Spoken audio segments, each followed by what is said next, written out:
Let's be clear, you didn't do it. We know who did it, Steve. We know. And we know who spearheaded this cover-up. You all know. 34 Fairview. If John was beaten up and attacked in that house, who did it? We don't know. We don't know. We don't know.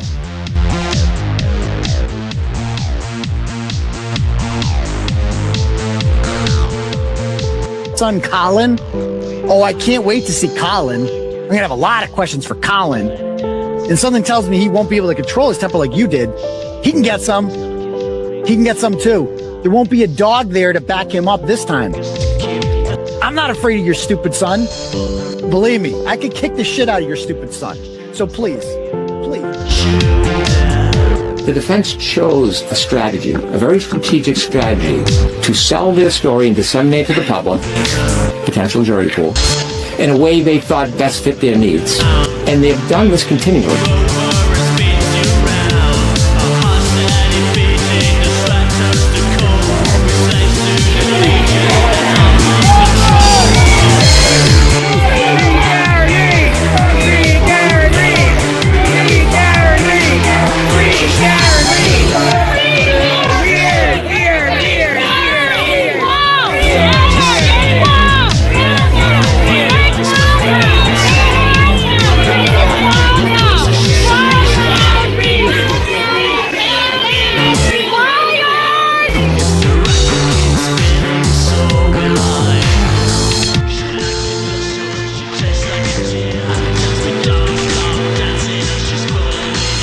And Chris and Jen especially were the most involved afterwards in like covering this up because their kids are involved. You know, right. They had the most to lose here. Whereas Brian Albert kept more of a low profile, and Higgins just dropped off the face of the earth, and nobody talked about him. Yeah, put like Fort Knox apparently around his house because how he knew you were driving by, and I mean that was a crazy story. That was wild. We have to constantly remind people that Colin Albert was involved in the murder of John O'Keefe. Okay, you're aware he was beaten up by Brian and Colin Albert. Admit it. We're all in on the same joke, right? So did you go in reverse 24 miles an hour, 53 feet? The date is what the date is.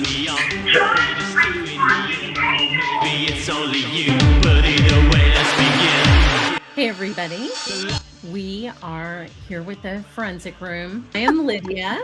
I have Julie here, Mama Llama. Hello. And Tuesday Gazette. And we have with us tonight a much anticipated guest. So we would like to introduce to you Chris Albert. Hey. Hey guys. Hi, Hello. You guys all doing tonight? Good. Good. How about you? Nice to see you. Yeah, nice to meet you. Nice to finally see you face to face. Yeah, this is really nice. Yeah, a little different than the Twitterverse where everything's just black and white. Yep. Yeah, it's nice to see you. Thank you so much for coming on with us. I know you're a good guy. Absolutely. Thanks for having me. Yeah, you bet. So I know we're going to have a conversation tonight, Chris, and not really an interview, but definitely get some questions and things like that going. But I kind of wanted to start with the fact that you mostly stayed silent on social media and really in the media until you briefly joined a Spaces conversation the other night. And during that conversation, there were some really disturbing comments made, not by you, but by someone else towards a certain blogger. And at the request of Jenna Matt McCabe and Brian and Nicole Albert and Brian Higgins, I publicly stated the other night on our show, they found those comments appalling and that they did not condone them, as we all did as well. I would think anyone would. I did address that, like I said, a few days ago. You, of course, did nothing wrong. And despite what the mob claims, they do not control witnesses or who you choose to talk to or when you choose to talk. That being said, did you want to address the comments that occurred the other night? Yeah, sure. So, like you said, I've remained silent. for multiple different reasons, trying not to get dragged into too much of the craziness online and stuff. And, because of attorneys, what they've said, we've decided to, let the courts system play out. But the other day I decided, I listen to those spaces sometimes, and it was just totally spontaneous. It was New Year's Day, and I was listening to one, and I'm like, you know what? I'm going to jump on and just thank people for all that they've done for my family, for my extended family, and just more of a thank you to them. And so I clicked request to speak, which I've never done before. I don't even really know how it works. And I got on. I was just thanking people. And to be quite honest, I didn't even really remember or really pay attention to the comments that were said. Didn't find out until later on what was said.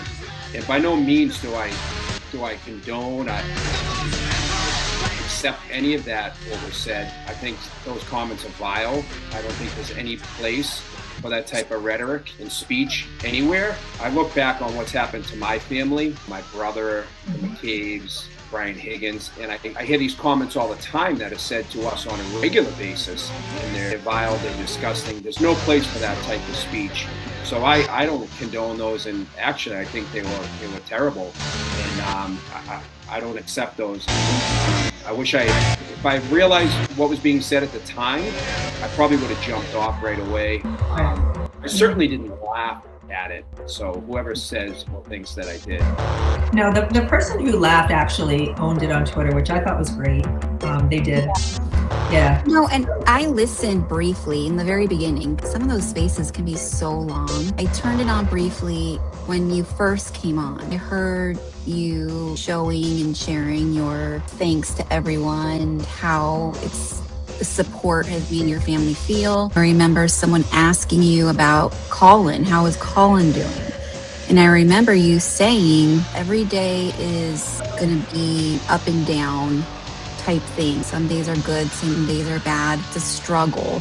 When I was listening to the conversation and everyone involved, it was a great conversation. Unfortunately, I didn't stay very long, but I heard there was a clip. Was it a clip or two clips or something that someone in the spaces, they started being kind of derogatory, speaking towards the blogger that has been vile towards many people, but they tried to attach you to that story, of whoever was saying that. So, and it was a family member, right, of the McCabe's.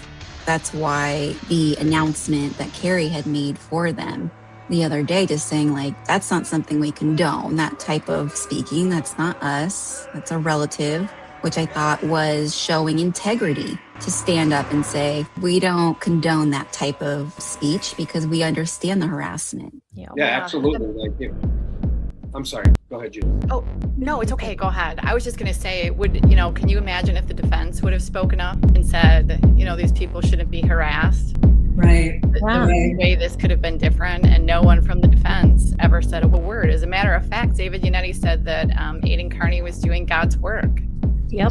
So, and I thought it was interesting too how it went from yesterday, the post there. First it was, Chris was laughing, and then yesterday there was a long post that they had put in Turtle Boy's OnlyFans group that Chris sat there and smiled, which is interesting to me since it's audio only. So I don't know how anyone would know that Chris was smiling. But, they do this and they repeat lie after lie after lie until it's, people accept it as the truth. And it's very unfair. Yeah, they just keep giving us examples of how that works. The thing about smiling just cracked me up. It's part of the course. Right. That's what they do. Right. And like Hank said, you tell a lie enough times, it becomes the truth. Right. And they fill in the gaps. And it's funny because you fill in the gap here and be like, yeah, he was smiling. And it's like, it's an audio. Right. You are filling in the gap, the narrative here, and what you're imagining in your mind. Right. Because you have villainized these people so much that you are seeing him smiling on the other end of an audio. Right. And so it lives so large in their minds. Yeah. Right. And for those that don't know what Spaces is, I guess we should mention. So for those that are not on Twitter, it's this new feature. I think TikTok has it. I'm not too familiar with TikTok, but you can basically have a live conversation that's audio and people can join in and the public can hear. You can listen anonymously, you can listen not anonymously. And there's been some great conversations that have come from it and some weird ones I've clicked on and clicked right out of. Like, what am I listening to? But it has been a good way to connect with people that, you talk with and tweet on social media, and just to hear their voice and to hear them sound like a person behind their it's sort profile. of like a voice channel on Discord. It's very much like that. Yes, that's right. Discord has it as well. Yeah. So I think the main thing to end on that, because I don't want to spend too much time on it, but obviously none of the witnesses, Chris included, I didn't want to speak for Chris the other night because I obviously knew he was coming on and that he could speak for himself.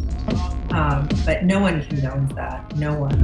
It was disgusting. And they can't control, just like the blogger's family probably can't control him, who's wished death upon more people than I can count. I'm sure his family doesn't feel the same way and wish death upon people. They don't feel the same way, and they were extremely appalled by it. And, everyone included. So Yeah, definitely. So let's move on to some more fun stuff than that. yeah. Drop pills, you drink, Watching or smoke dope or the anything? trial and watching your testimony, I got the picture that Canton was a really sweet little town. That was the picture that was painted during the trial to me, because I'm not imagining a conspiracy. I grew up in a town of a similar size, and sometimes when people were drawing conclusions throughout the trial, notably the attorneys, that it was just absolutely outrageous that someone would know the firefighter who showed up to their house, or that, those kind of connections would be unusual. And in a town that size, they're not unusual. And when I was growing up there, I thought it was kind of annoying that everybody knew, everybody would tell my mom if I got in trouble, because it's a small town, you know each other. Right. So I wanted to hear from you what it was like growing up in Canton, what kind of a town Canton was, and what your experience of living there all your life has been like. Sure. So I was born in South Boston originally. I'm one of 7 children. My father moved us to Canton when I was about 4 years old. I think it was around 1974. It's kind of a small little community. Everybody knows everybody. People that live in Canton, born in Canton, stay in Canton. People marry their high school sweethearts. People have jobs in Canton that went to Canton High.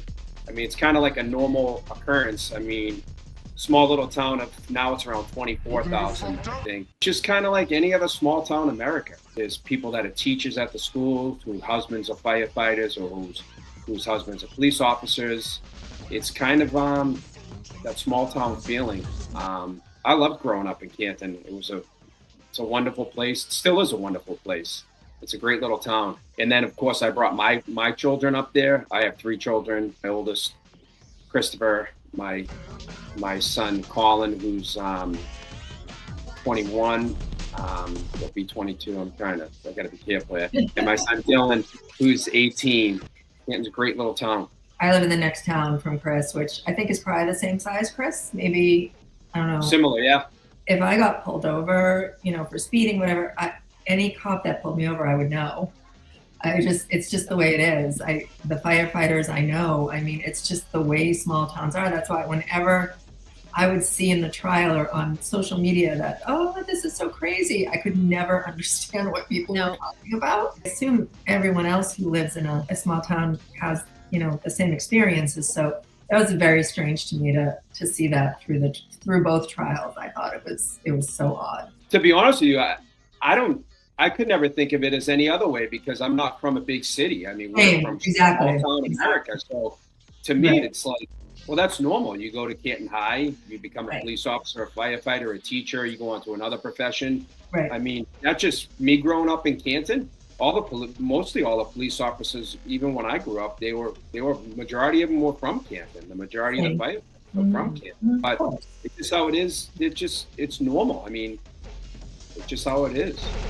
Yeah, those ordinary things that just got so twisted. I just found it upsetting that those ordinary things that you love about living in a small town got turned into something that was supposedly ominous because it's probably some of the things you love about living there.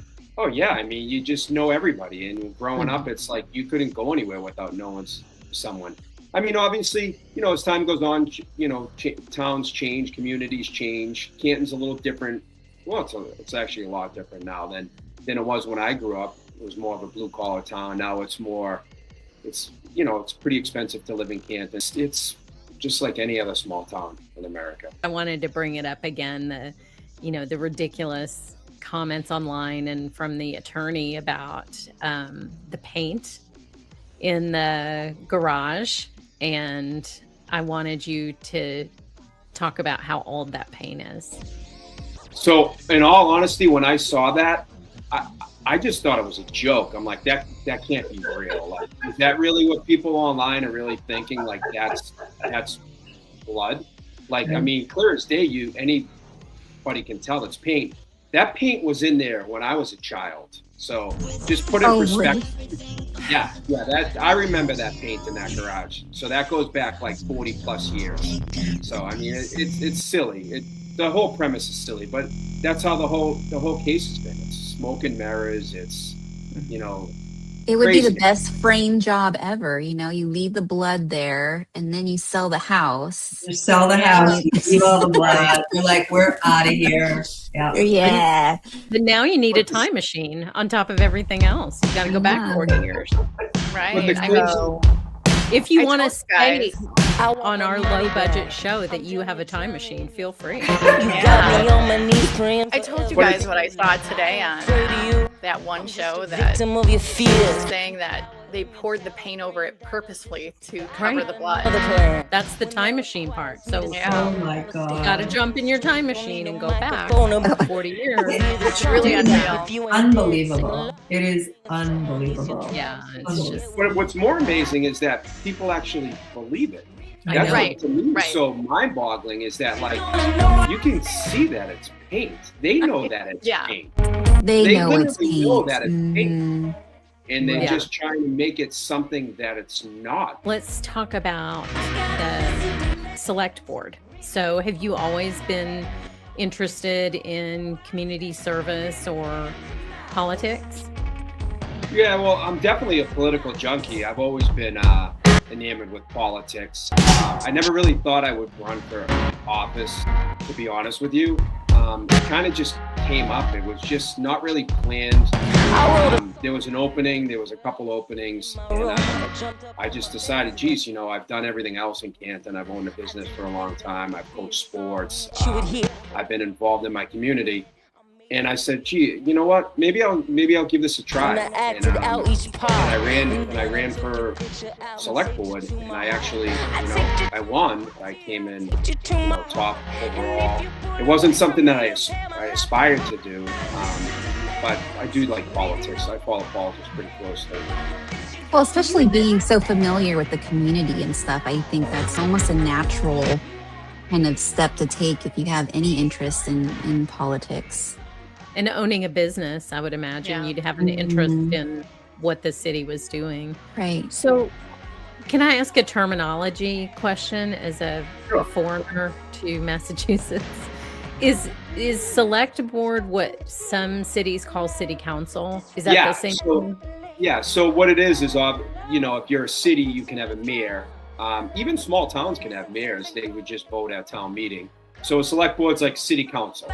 Okay. Exactly. All right. So on that note, because our city council meetings are insane, the crazy stuff that happens in our meetings. So this situation aside, are the meetings crazy? And if so, how do you like keep a straight face and endure the craziness of a select board meeting?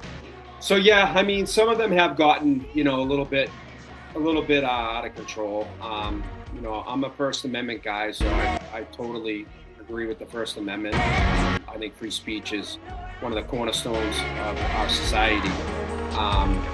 Some of them have gotten a little bit, over the top. I'm not going to go into too much detail, but some of them definitely have gotten a little out of control. Aggressive. Yeah, and some of the things that have been said, you wouldn't think that's commonplace in a normal society to say some of the things that have been said. It's one thing to attack, an elected official or to say things about an elected official, but the fact that some of these people that come to speak at the town meetings, they don't live in the town, they have no real ties to the town, and to attack, someone's actual family members and relatives is to me, it's over the top. You know what though? I try to just keep a level mind, and I try to let it not get to me. Because at the end of the day, I know who I am. I know who my family is, and so I try not to let it get to me. It definitely affects me. I'm not gonna say it doesn't. Everyone's entitled to their opinions, but when you start attacking people, especially people's families, I think that crosses the line. So. Yeah. And you weren't on the select board when John died, correct? You were elected after John passed away. Yes. So 2023 of April. It's a 3-year term, so it'll be up this April 2026. You gonna run again? I don't think so. I don't think so. It wasn't what I envisioned. I'm sure. It was going to be like in different times and different places. It's unfortunate. It really is. It's sad. I'm really looking forward to it, and it didn't turn out the way that I wanted it to. It's unfortunate. It is. Yeah, that's sad. Well, you do a great job at the meetings, Chris. I don't know how you do it. Truly, I don't know how you do it. Yeah, just try to just keep my cool, keep my composure, and not, it's difficult. Like I said before, it's difficult when someone says something. They might not directly call out a family member, but All right. Well, I will turn it over to you, Tuesday. Oh. I have to look at my question that I have here that I do not have ready. Is anyone else prepared? Yeah, we can skip to Julie if you want. Yeah. So do you want to tell us a little bit about how Colin is doing? I have 3 sons, very similar to your sons, very similar ages. It's really upsetting to think about what has been taken from Colin, how much stress it must be for you and Julie and his brothers to watch this happen. So do you want to talk a little bit about how Colin's doing now?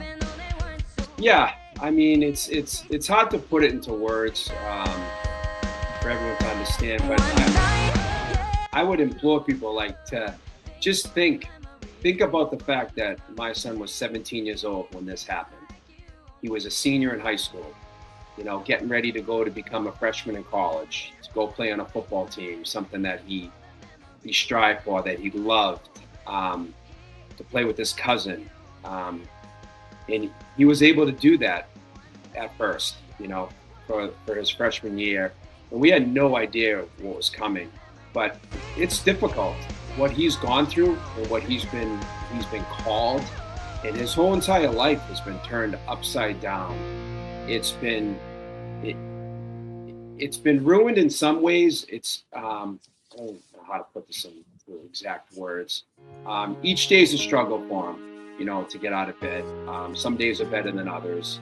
And it's disgusting what people have done to him and what they've said about him. It's truly, I can't even, it gets me so upset.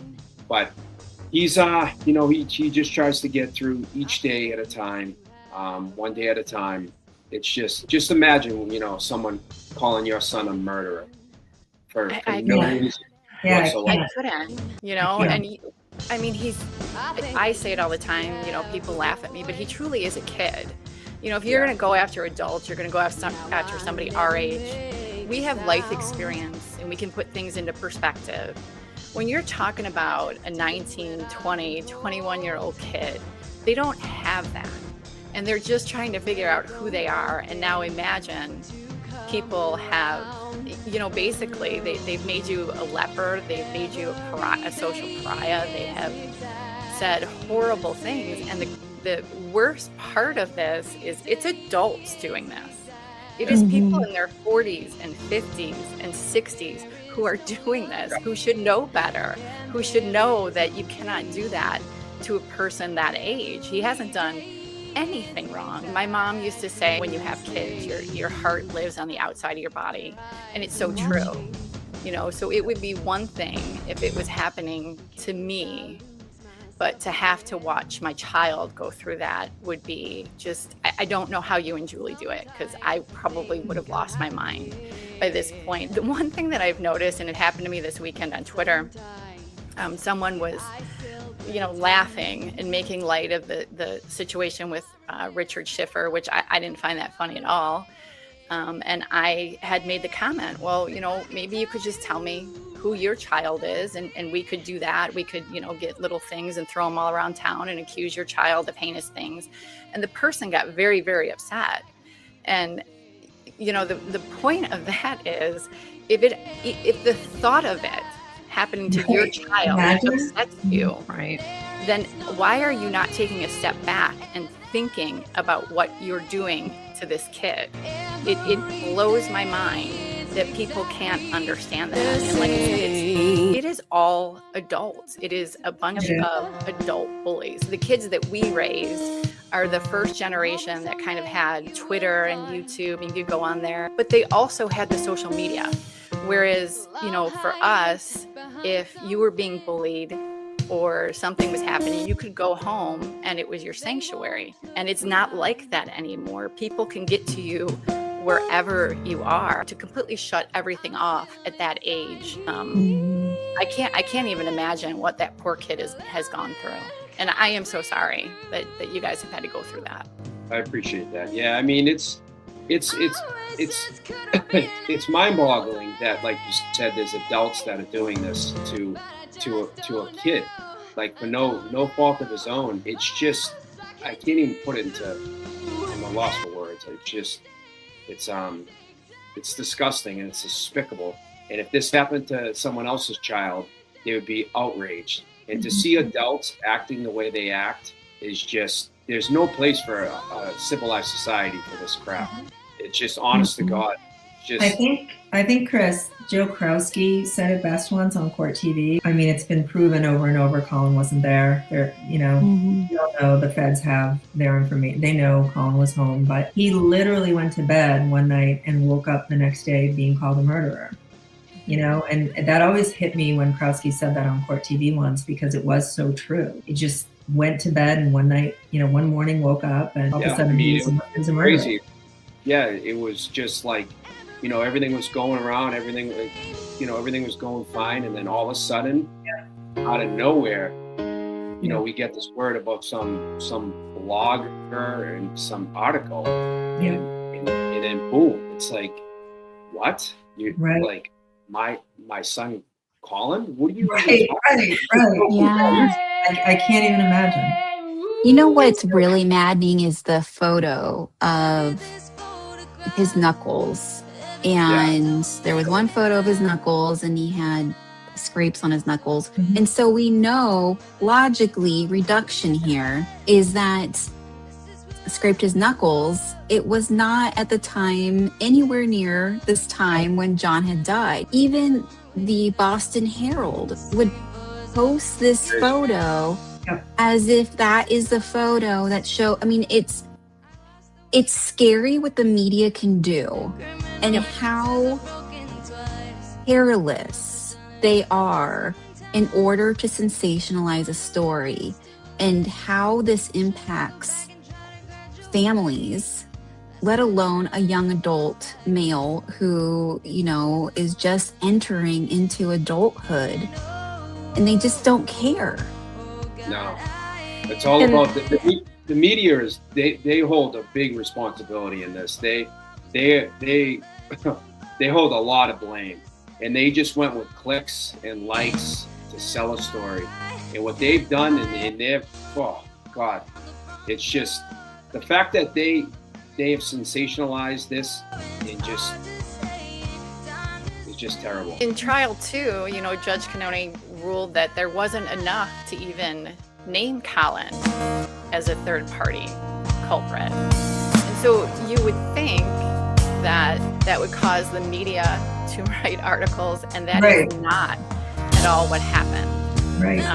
Yeah, where's all the articles from the media saying, well, what Judge Cannone said? They didn't want to hear it. They just didn't let it, you know? Her latest filing doesn't have Colin in it. Not even mentioned. Right. No one's but, mentioned I that. mean, that's the damage those things do. Once you do that, there's no putting that back. Nope. There's no stopping that. And there will always be people that believe that. And I think some of this alternative media, these YouTubers as well, they would have people on, you know, that lived in Canton. They're not doing any fact checking. They're allowing these people to just spew these crazy rumors. I mean, do you remember that one, Carrie? Someone from Canton who's been very vocal and then just dropped out. And she was making comments about Colin. And they were it was just all gossip and blanket statements. Gossip and rumors and no examples, nothing. And they just, the host just allowed her to spew all of this stuff. And it was just nonsense. I'm thankful I didn't hear it. Yeah. Well, no kidding. Don't look for it. It still makes me angry. It's just deeply disturbing to me. Yeah, I mean, I can't even like the psychology behind it is just like mind-boggling. I can't understand why they act the way they act. It just makes no sense. If this was their child or their grandchild, how would they feel?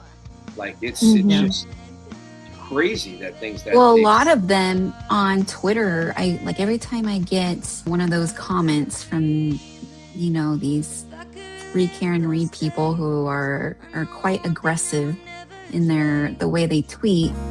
You know, it's either a sock account a lot of times, you know, they're brand new. People whose profile, it is their real profile. I have come across so many where I automatically go, and in their profile bio, it says things about being kind.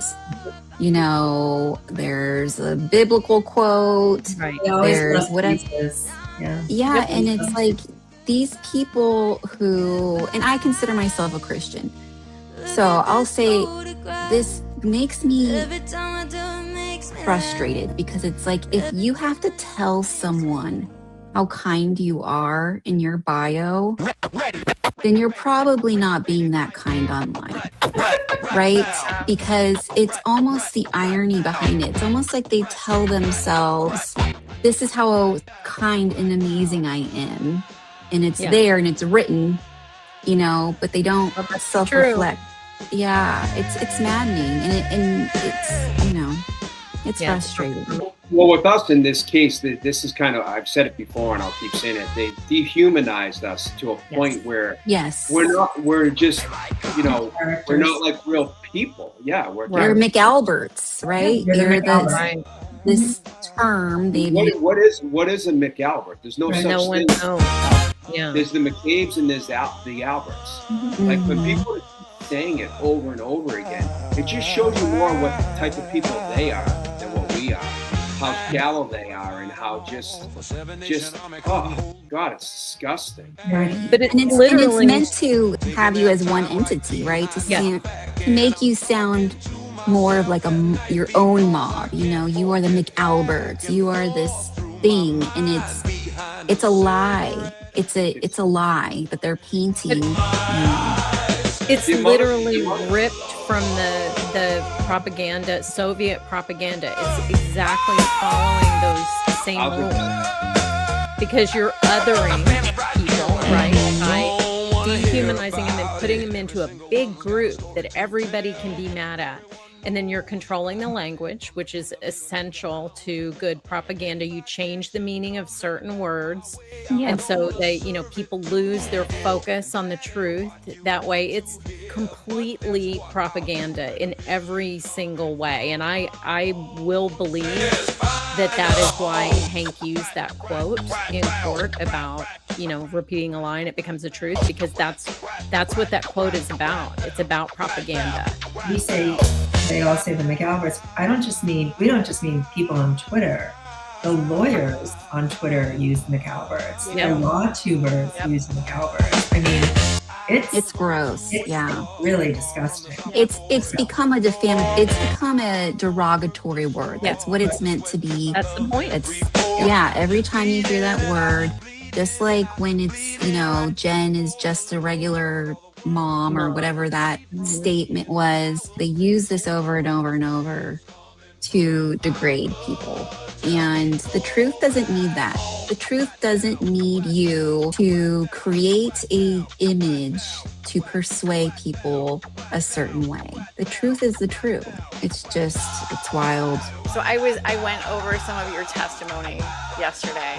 I got to the part of John coming in to D&E that day, and you guys had made plans to possibly meet up, and you had got to the waterfall and you texted him, and you were teasing him about his lawn and that he should get over there. And, listening to David Yannetti try to turn this into some kind of threat, right? What was going through your head when he was like trying to make it seem like you were like threatening him, that you were going to like tear up his front lawn? I mean, come on. I mean, it's absolutely ridiculous, but it was again, it was all a performance. It was like theater for him. But to me, it was upsetting because John was my friend, you know what I mean?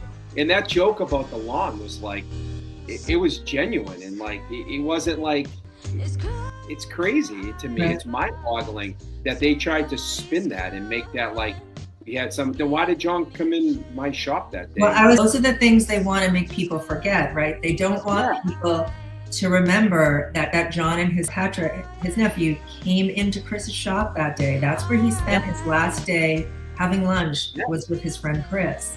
They don't want everybody to remember that. And I think he invited himself out with you guys, right? Chris asked what you guys were doing. We talked. He said, "What are you doing tonight?" And I said, "Actually, it's my nephew's birthday party." I mean, they don't want people to remember that.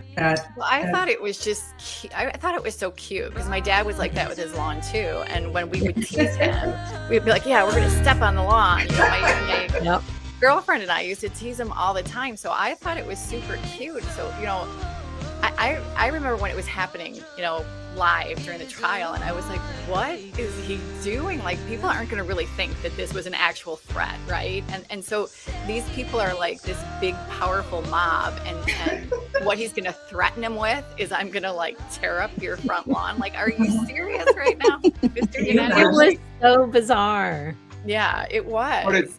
But it's crazy because like the internet and these people, these low IQ people, believe that. They think that was like that photo. I mean, John asked us to just keep a lookout on his yard. So me and Julie went to dinner. John and Karen, I think, were in Florida or something. So as a joke on the way home, Julie's like, "Hey, pull over. We're gonna pull over. We're gonna send John a picture."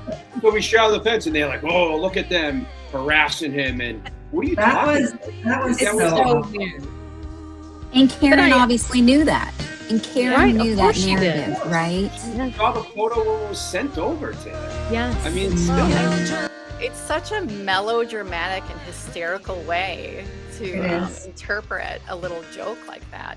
And then the other thing that he did that's top of mind right now is the incident with Dylan. Yeah. And where he kept trying to make it Colin. And he kept trying to say, you know, just walk through his yard and flip him off. And you're like, no, that was Dylan. It's the end of that story that John didn't even like realize that he had upset Dylan. And then he comes over with candy. And that tells you what their relationship was like. Yeah, that's how we actually became friends with John, was because that's what Dylan did. He runs across John's yard. John just was being John. It was like, hey, get off my lawn, kid. It was like not a big deal. Dylan being like in 6th grade was a little bit startled. So he ran home. He's like, what are you doing? The guy at the street just yelled at me. And so Julie called Jen and said something to Jen about it. And Jen reached out to John, and within 2 hours, Dylan's favorite candy was on our front yard. On our front door. And then we became friends with him. And that's kind of how we connected. It's just silly that people, they buy into these crazy stories like they're true, and they don't know anything about the truth. And when they get told, because those go around like rumors, and then it's like when it gets corrected, they just either keep saying it or they drop it and move on to the next speculation. Yep. I thought those were really sweet stories. The donuts in the car was really sweet. Like they just seem like warm relationships. Sometimes I wonder, is it just that these people don't have the healthy relationships in their lives? Like their lives are so messed up that they do think it's impossible for somebody to do something really sweet for you on your birthday. Right. No. Yeah. So for the record, Ian, you know that Dunkin' Donuts are always open during blizzards. Why does everyone think that's such a weird thing? Especially if you live in New England. So that was something that my wife did all the time. Brought him donuts on his birthday all the time. Yeah. That's just so sweet. Yeah. I think a lot of it is jealousy.